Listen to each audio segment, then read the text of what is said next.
Fala isso! Bom demais? Seja bem-vindo ao canal Biobrasa. Eu sou Fernando Costa, eu sou professor de Biologia e eu vou ser seu professor de Biologia aqui na internet de graça, Brasil. Não paga nada, 0800. Na aula de hoje eu vou te explicar, vou desenvolver com você um assunto que é muito importante, muito recorrente nos vestibulares, que são os vírus. São esses organismos que a gente não sabe muito bem ainda se eles são seres vivos, se eles não são seres vivos, ou seja, eles estão ali na berlinda, ali no meio do caminho, são seres vivos, não são seres vivos, e eles entram, eles caem muito porque existe um assunto que cai muito no Enem, que é a parasitologia. Né? Os vírus, eles são parasitos obrigatórios, portanto é extremamente importante você estudar as doenças causadas por vírus. Então, de antemão, já vou te pedir para você se inscrever aqui no meu canal, deixar aí o seu like se você gostou do vídeo, se inscrever no canal, ativar o sininho para receber as notificações, compartilhar esse vídeo nas redes sociais aí com seus amigos, né, no seu grupo da família, no seu grupo de cursinho, no seu grupo da escola, tá? E vou te pedir para você me seguir nas redes sociais aqui também, estou deixando meu Instagram aqui, Nando Biobrasa, me segue lá, será um prazer aí te responder, tá? Se tiver alguma dúvida, pode mandar lá que eu te respondo, e eu quero te agradecer, porque isso é o que mantém o negócio girando, isso incentiva a gente a continuar produzindo conteúdo de qualidade para vocês, beleza? Mas aí, sem mais delongas, então, bora pro vídeo, bora assunto hoje, vírus, características gerais e anatomia, bora, roda a vinheta aí.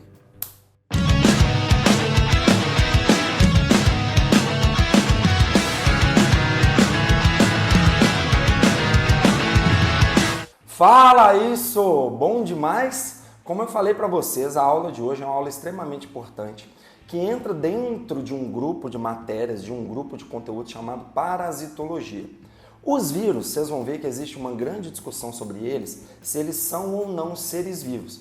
Por causa de algumas características aqui que eles não atendem, aí a gente fala que eles não são seres vivos. De acordo com essas características, tem alguns autores que falam que os vírus não são seres vivos. Já por um outro ponto, por uma outra visão, digamos assim, existe um grupo de cientistas que fala a seguinte coisa: se os vírus eles sofrem mutação, o vírus é um negócio que sofre mutação o tempo todo. O coronavírus, desde quando ele surgiu lá em Wuhan, ainda no final de 2019 até hoje, ele já sofreu mais de 7.000 mutações. Então é um tipo de, eu não posso nem falar que é um tipo de ser vivo, mas é um tipo de organismo que sofre muitas mutações. Então se está mutando, está evoluindo. Se está evoluindo, é porque é ser vivo. Então, de acordo com alguns autores, os vírus eles são seres vivos por causa disso. Mas, por outro lado, alguns autores não consideram os vírus como seres vivos por causa disso que eu vou te falar aqui agora. Então, vem comigo aqui, ó. Vem com o quadro, vem na câmera de cima aqui, bora lá. Então tá aqui, ó. Vírus. Então, assunto da aula de hoje, vírus. Coloquei aqui, ó, características. Quais são as características dos vírus? As principais características. Vamos ver aqui também, cadê o alaranjadinho? As principais características dos vírus. Então vem comigo aqui que nós vamos ver agora as características. Primeira característica, eles são acelulares. O que quer dizer isso? Eles não possuem células, eles não têm aquela organização celular de envoltório externo, citoplasma, material genético, tipo membrana plasmática, citoplasma e DNA. Eles não têm essa organização. A do inglês quer dizer do inglês. Que inglês? Quem falou inglês? A do inglês. Que inglês? A do grego ou do latim quer dizer não. A na biologia, tudo na biologia que for A é não. Então nós vamos colocar aqui, ó, porque eu tenho mania de falar, né, do inglês, mas ainda não chegou essa hora aqui. Então A é não. Esse não aqui quer dizer não, o que vem na frente é celulares sem células. Então são indivíduos, são organismos que não possuem células. Então são acelulares porque eles não possuem célula. Beleza? Se eles não possuem célula, só por esse motivo já é motivo suficiente para alguns autores não considerá-los como seres vivos. Beleza? Sem material genético próprio, ou sem metabolismo próprio. Desculpa, material genético próprio eles têm. Sem metabolismo próprio. O que isso quer dizer? Eles não conseguem reproduzir sozinhos.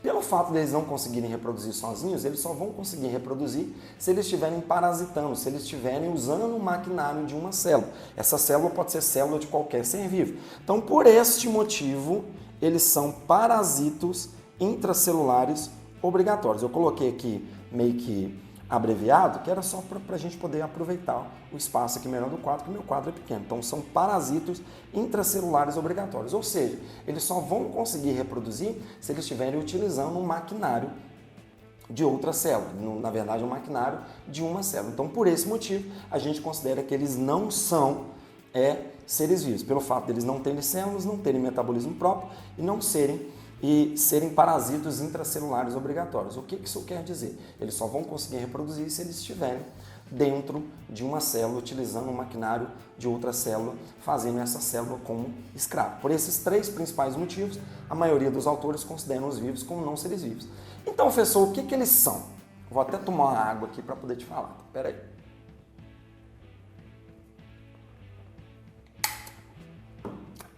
Tomar ali uma água aqui, pronto, resolvi. O que acontece? Não sabemos.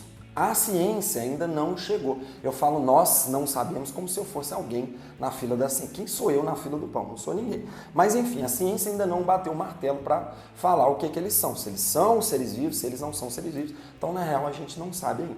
Beleza? Possuem apenas um material genético.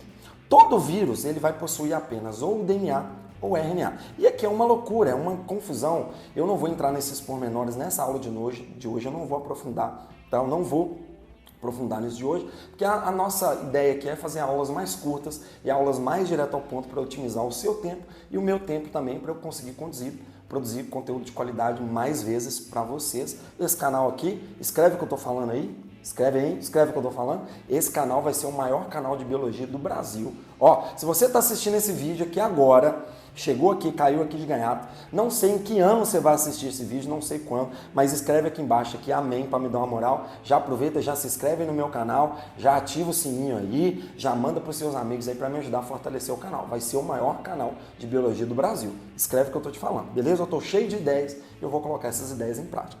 Então eles vão ter um material genético ou outro, ou vai ser o DNA ou vai ser o RNA. E aí os vírus, eles fazem uma bagunça. Tem DNA de fita simples, tem DNA de fita dupla, tem RNA de fita simples, tem RNA de fita dupla. Ah, Nando, eu não lembro direito o que é DNA, o que é o RNA. Vou deixar um card, eu não sei de qual lado exatamente fica o card. Eu vou deixar um card aqui de uma aula que eu gravei sobre ácidos nucleicos. Essa aula sobre ácidos nucleicos eu te conto direitinho o que é DNA, o que é RNA, quais são as peculiaridades. Nossa, falei bonito agora, hein? Porra, o que você tá doido, hein, Brasil? Quais são as peculiaridades de cada um, tá? Então, tô deixando um card aqui agora, aqui, ó, tá apontando, entra lá, se você ainda não sabe muito bem direitinho o que é DNA, o que é RNA, acessa o card, assiste essa aula lá. Então eles vão ter RNA de fita simples, eles vão ter RNA de fita dupla, eles vão ter DNA positivo, eles vão ter DNA negativo. Vírus é uma confusão desgramada que eu não vou entrar nesses pormenores agora, tá? Quando o vírus ele é de DNA, ele é chamado de vírus de DNA ou adenovírus. Quando ele é um vírus de RNA, ele é chamado de vírus de RNA ou retrovírus, né? Retrovírus e adenovírus são terminologias que a gente não usa mais hoje em dia. Hoje em dia a gente usa vírus de DNA e vírus de RNA. Beleza? Beleza. Aí o seguinte, Brasil, o que acontece? Existem raríssimas exceções de vírus que têm os dois.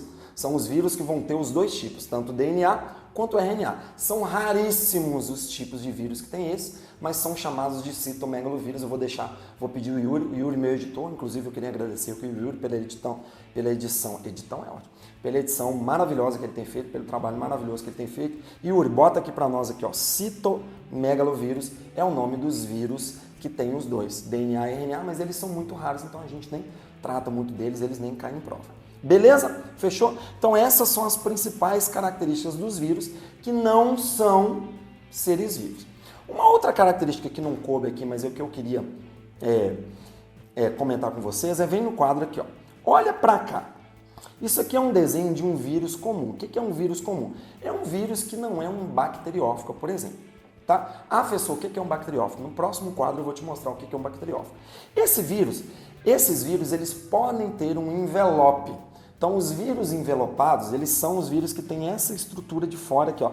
Tá vendo essa estrutura de fora aqui, toda em vermelho, com essas bagulhinhos aqui, esses prolongamentozinhos aqui em vermelho, são proteínas. Eu vou te explicar que as proteínas são essas. Então, isso aqui é um envelope. Envelope. Os vírus que possuem isso são chamados de vírus envelopados. Essas proteínas aqui, ó, vão ser proteínas chamadas de espículas. O que são espículas? São proteínas que têm um envelope que desempenham determinadas funções no indivíduo. Eu vou ter duas básicas, duas que são mais comuns. Eu vou ter as neuraminidases e eu vou ter as aglutininas. As neuraminidases ou cialidases, elas servem para o vírus romper a membrana plasmática da célula, liberar novos vírus, para que novos vírus ataquem novas células. Então, as neuraminidases, tudo que é ase na biologia, é enzima. Então, as neuraminidases funcionam como enzimas que quebram, destroem, reagem com o ácido que a gente tem na membrana plasmática, chamado ácido ciálico, e quebram o ácido ciálico para poder quebrar a membrana plasmática. Então o Yuri coloca o nome para nós aqui, a primeira dessas espículas, dessas proteínas, são chamadas de neuraminidases. O outro tipo são chamadas de hemaglutininas. Yuri, coloca aqui para nós também, aqui, ó, hemaglutininas.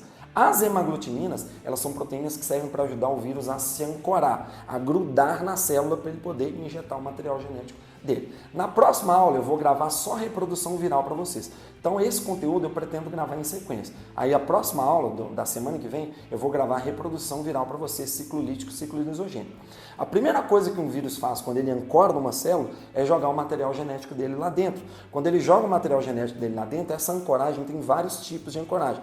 Tem várias formas diferentes de você fazer isso. Uma das formas é justamente grudar, reagir com o ácido ciálico e grudar na membrana plasmática do vírus, da célula, e a gente vai utilizar essa proteína chamada hemaglutinina. Então coloca aqui para nós aqui, hemaglutinina, o Yuri já colocou aí, hemaglutinina é o nome da segunda proteína, beleza? Então os vírus que têm este envelope são chamados de vírus envelopados. O coronavírus, ele chama coronavírus porque ele tem esse envelope, e quando chegou lá na Espanha, que o pessoal foi ver como que era a anatomia dele, a estrutura dele, viram que ele tinha uma coroa. Esse envelope dele parecia uma coroa. Coroa em espanhol é corona, por isso que ficou chamado como coronavírus ou coronavírus. Coronavírus. Gostou? Você não sabia dessa, né? Ah, não sabia dessa. Tá vendo? É o canal do Nandinha Cultura. Cola no Biobras aqui que você vai longe, meu parceiro. Beleza, beleza? Beleza, além do envelope, que alguns vírus têm, outros não. Os vírus que têm são chamados de envelopados. Os vírus que não têm são chamados de não envelopados. Só que a segunda estrutura que eu coloquei aqui em azul, todo vírus tem. Então essas estruturas aqui são chamadas de espículas. Eu vou apagar aqui por causa do meu espaço e vou escrever um nome da segunda estrutura que todos os vírus têm. Todos os vírus, eles vão apresentar essa estrutura aqui, ó, chamada de capsídeo. O capsídeo é a estrutura que guarda o material genético do vírus. Então, essa estrutura aqui, peraí, deixa eu colocar de preto, chamada de capsídeo. Beleza? Capsídeo. E aqui, lá dentro, eu vou ter o material genético que pode ser o DNA ou o RNA. Então, aqui dentro, em verde, aqui, tá vendo em verde, como diz o povo de Pará de Minas, aqui em verde, eu vou ter o material genético. Beleza? Genético. Peraí, deixa eu abreviar. Esse genético aqui ficou feio. Ficou pequenininho, ficou apertado demais. Deixa eu colocar aqui. Peraí. Vamos colocar um Matijet. Como é que você quer? Coloca, Gu. Gu, para quem não conhece, ele ainda vai aparecer aqui no meu canal. É o meu sócio aqui no canal, meu manager, meu produtor, meu conselheiro, meu pai. Tudo mais que vocês podem imaginar. O Gu ainda vai aparecer. Chega aqui, dá um salve pra galera. Vem cá, velho. Dá um salve pra galera. Ah, não, um salve aí. Você não tá aparecendo. Aí, ó. Esse é o Gu. Aqui, ó. Material genético. Só que é de preto, não é de verde, porque a seta é preta. Oh, meu Jesus Cristo. Então, peraí, vamos colocar aqui material genético. Geralmente eu gravo os vídeos sozinho. Quando tem alguém aqui me assistindo, eu fico meio nervoso. Eu começo a falar demais, desembolar. Beleza? Esse é um vírus comum, então isso aqui é a anatomia básica de um vírus comum. Eu te expliquei tudo que você precisa saber.